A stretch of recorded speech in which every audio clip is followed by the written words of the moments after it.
Ti sei affezionata 100.000 volte e ogni volta ci hai messo sempre il cuore. Erate tutte e non ne hai mai tradite. Hai fatto tesoro eppure assai l'amica.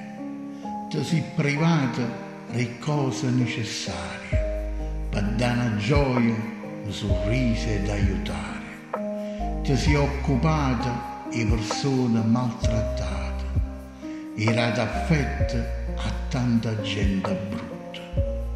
Hai fatto bene e t'hanno fatto male. Erate giure e hai ricevuto il prete. Ma non ti cagnare, continua a far così. Dice un proverbio: fa bene e scuotati, fa male e pensaci. La gente è irriconoscente. Più fai bene e più fanno fatica. Perciò a stringi niente e non pensa a niente. Affezionati ugualmente, mettici il cuore e fallo con amore. E si ricambia una persona sola, ti sei già guadagnato il cielo. Buongiorno e buona giornata.